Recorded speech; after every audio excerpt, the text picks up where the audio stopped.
नमस्कार दोस्तों, मेरा नाम है ब्रजेश यादव। फिर हाजिर हूँ एक क्राइम स्टोरी श्रृंखला के एक नए एपिसोड में। रोज की तरह फिर अब एक हाजिर हूँ एक नई कहानी को लेकर। कई दिनों से कहानियां नहीं आ रही थी, लेकिन कल से कंटिन्यू हो गया है।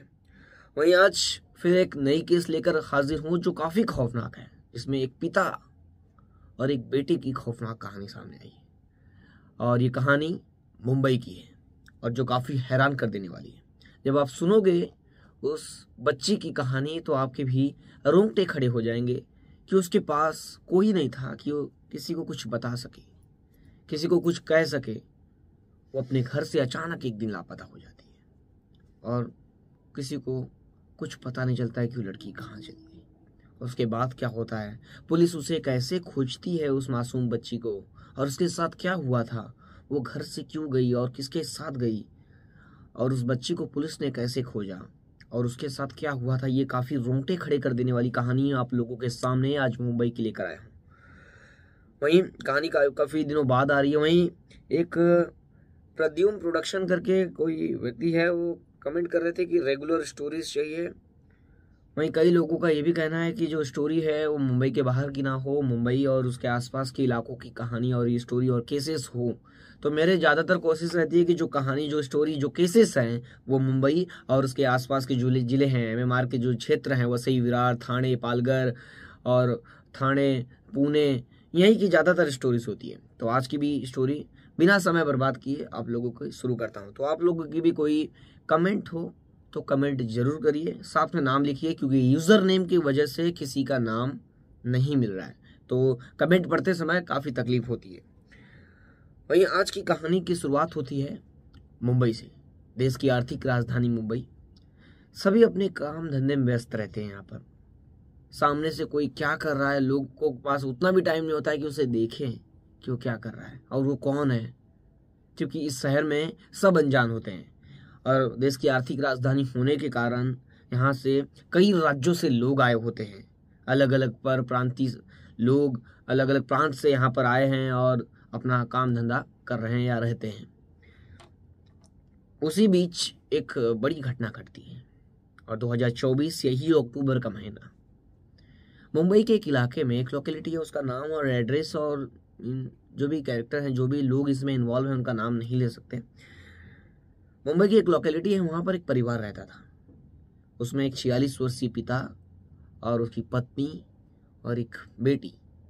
सब कुछ अच्छा चल रहा था। आसपास के पड़ोसी लोगों को सब कुछ मतलब देख कर लगता था कि एक सभ्य परिवार है, सब कुछ अच्छा है, सब कुछ सामान्य है, काफ़ी अच्छे लोग हैं।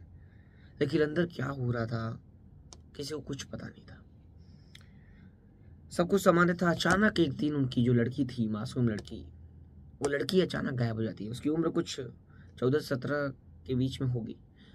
वो लड़की अचानक लापता हो जाती है और फिर परिवार वाले खोजने लगते हैं। परिवार वाले कुछ दिन उस लड़की को खोजते हैं, लड़की के पिता खोजते हैं लड़की को, लेकिन लड़की के बारे में कुछ अता पता नहीं चलता है। काफ़ी समय तक खोजते रहे, जगह जगह तलाश करते रहे, आसपास के इलाकों में खोजते रहे, आसपास के जो भी पब्लिक ट्रांसपोर्टेशन के जो मेथड हैं, जैसे बस ट्रांसपोर्ट, बस डेपो और अपना रिक्शा स्टैंड, रेलवे स्टेशन, जगह जगह उन्होंने खोजा, लेकिन लड़की के बारे में कुछ पता नहीं चला। अब उनके पास कोई ऑप्शन नहीं था। सीधा उन्होंने 2 अक्टूबर, यानी आज 4 अक्टूबर है शायद, 2 अक्टूबर को उन्होंने मामला दर्ज करा दिया। ताड़देव पुलिस स्टेशन क्षेत्र में वो मामला दर्ज किया गया और लड़की के अपहरण यानी किडनैपिंग का मामला दर्ज किया कि लड़की अचानक लापता हो गई। अब लड़की के साथ क्या हुआ, पुलिस क्या संभावना जताएगी 14 से 17 साल की लड़की के साथ क्या हुआ होगा, क्योंकि ज़्यादातर केसेस अभी क्या आ रहे हैं, लव अफेयर के चलते कोई लड़की घर से चली गई या लापता हो गई या किसी के साथ चली गई। दूसरी पॉसिबिलिटी हो सकती है कि किसी ने किडनैपिंग कर लिया हो, या लड़की किसी और के घर या रिश्तेदारों के घर चली हो गई हो। लेकिन ऐसा होता तो जरूर परिवार वालों को पता चलता, देखिए ऐसा नहीं हो सकता है। वहीं कई संभावना है, कहीं किसी ने उसका मर्डर तो नहीं कर दिया, मर्डर करके कहीं फेंक दिया, बॉडी नहीं मिल रही है, ये भी हो सकता है। यानी संभावनाएं कई है, पॉसिबिलिटी कई है। लेकिन अब पुलिस इस केस में करेगी क्या? लड़की अचानक घर से गायब हुई है। अब इस केस में पुलिस को क्या करना है, ताड़देव पुलिस क्या करेगी? पुलिस की कई टीमें गठन की गई, क्योंकि एक यूथ लड़की अचानक लापता होना ये अपने आप में एक हैरान कर देने वाला मामला था और सेंसिटिव था, इसलिए पुलिस ने तुरंत संज्ञान लिया इस मामले को और पुलिस की कई टीमें इस केस में काम करने लगी। और तारदेव पुलिस स्टेशन मुंबई में क्या होता है कि पैरेलल जांच शुरू होती है, यानी तारदेव पुलिस स्टेशन में मामला दर्ज हुआ तो क्राइम ब्रांच यूनिट 3 की टीम भी अब इस मामले में जांच कर रही थी, सॉल्व करने में मदद करेगी। पैरेलल जांच होगी, पुलिस स्टेशन जो तारदेव पुलिस है वो भी करेगी और क्राइम ब्रांच 3 जो यूनिट है वो भी करेगी। अब इस केस में जांच शुरू हुई।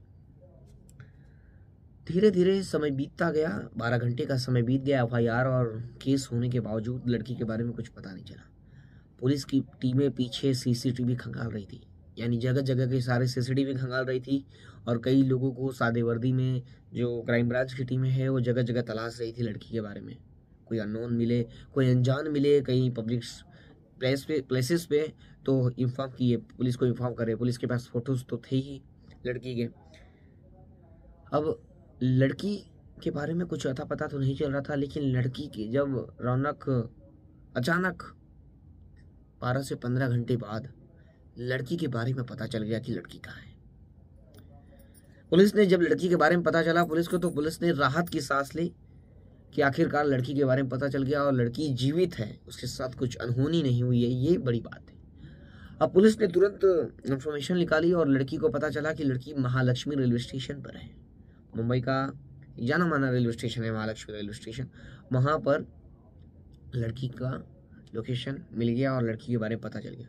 तुरंत मौके पर पुलिस की टीम पहुंची और वहाँ पर लड़की को अपने साथ ले आई। साथ क्राइम ब्रांच 3 की टीम साथ ले आई। अब लड़की से यहाँ पर इंट्रोगेशन हुआ, महिला अधिकारियों को बुलाया गया, यानी महिला पुलिस अधिकारी अब उसका बयान दर्ज करेंगी कि उसने ऐसा क्यों किया। लड़की ने, अब कहानी शुरू होती है। अब जो कहानी शुरू होगी लड़की की वो काफ़ी खौफनाक होने वाली है, क्योंकि लड़की ने ऐसा कदम क्यों उठाया, इसके पीछे का मकसद जब आप जानोगे तो आपके भी रोंगटे खड़े हो जाएंगे।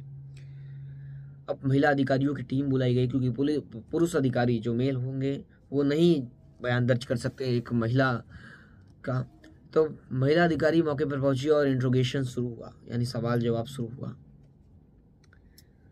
अब किसी तरह उस लड़की को शांत कराया गया, उसे समझाया गया कि उसे गिरफ्तार नहीं किया गया, उसकी मदद की जाएगी, उसने ऐसा कदम क्यों उठाया, क्योंकि काउंसलिंग उसकी। अब पुलिस ने इंट्रोगेशन में पहला सवाल ये पूछा कि उसने, कई सवाल पूछे, पहला तो पता चला कि उसने ऐसा कदम क्यों उठाया। जब इस सवाल के जवाब में लड़की ने एक हैरान कर देने वाली कहानी बताई ये कि जो उसके पिता हैं 46 वर्षीय, वो उसके साथ उसका शोषण करते हैं, यानी उसके साथ दुष्कर्म करते हैं। जब ये बात पुलिस को बताई तो वो काफ़ी मनहूस थी और रो रही थी वो। तो पुलिस की टीम वो मायूस लड़की से किसी तरह पूरी डिटेल में बातें की और पूछने की कोशिश की कि लड़की के साथ आखिरकार क्या हुआ है, वो पूरा विस्तार से बताए। तो पता चला कि लड़की के जो पिता हैं, जो लड़की है उसके पिता, वो शोषण करते हैं उसका और काफ़ी लंबे समय से कर रहे थे। तो दूसरा सवाल ये हुआ कि लड़की ने अपनी माँ को क्यों नहीं बताया, माँ उसकी कहाँ थी। तो लड़की ने बताया कि जो माँ है, और पुलिस अधिकारियों ने बताया कि जो उसकी माँ है वो मानसिक रूप से विक्षिप्त है, यानी कमज़ोर है। और लड़की ने यह भी बताया कि उसने कई बार अपनी माँ को बताने की कोशिश की ये बातें, लेकिन माँ नहीं समझ पाई, मानसिक रूप से उसकी माँ कमज़ोर है। अब इस केस में पुलिस ने तुरंत उसके पिता को, एक टीम पहुंची और उसके पिता को तुरंत घर पहुंचकर हिरासत में ले ली।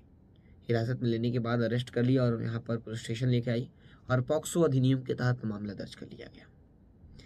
अब यहाँ पर पुलिस की टीम लड़की से और सवाल जवाब कर रही है और बातें समझ में आए कि क्या हुआ है उसके साथ। और उसके बाद यहाँ पर जो निर्भया पथक है मुंबई पुलिस के, जो महिलाओं की मदद के लिए, उनको बुलाया गया और लड़की की काउंसलिंग कराई गई और लड़की को किसी एनजीओ के हवाले कर दिया जाएगा। उसका पुनर्वास किया जाएगा कि लड़की कहाँ रहेगी, कहाँ रहना चाहती है, उससे पूछा जाएगा और उसे कहीं उसका पुनर्वास किया जाएगा। ऐसे कई मामले थाने से भी सामने आए हैं आज, जहाँ एक सौतेला पिता एक मानसिक रूप विक्षिप्त लड़की के साथ शोषण कर रहा था और उसका सौतेला भाई, उसने भी अत्याचार किया। ऐसी खबर सामने आई है। यानी मुंबई और उसके आसपास के क्षेत्रों से कई ऐसी खबरें सामने आ रही है जो काफ़ी हैरान कर देने वाली है। जहां सौतेला पिता एक लड़की के साथ शोषण कर रहा है और लड़की घर के अंदर बंद है। वो लड़की आवाज उठाने जाए तो कहाँ जाए समाज में। जब सिस्टम भी उनका ना सुने तो क्या होगा, सिस्टम भी अगर इन्फ्लुएंस हो जाए कहीं तो क्या होगा। ये बातें काफ़ी बड़ी है और रोंगटे खड़ी कर देने वाली है। इसलिए आप भी सावधान रहिए, सतर्क रहिए और देखते रहिए हमारे साथ लगातार एक के बाद एक नए केसेस, जिससे आप जागरूक हो सके और सतर्क हो सके। फिर मिलूंगा एक नई कहानी और एक नए केस के साथ। तब तक के लिए जय हिंद।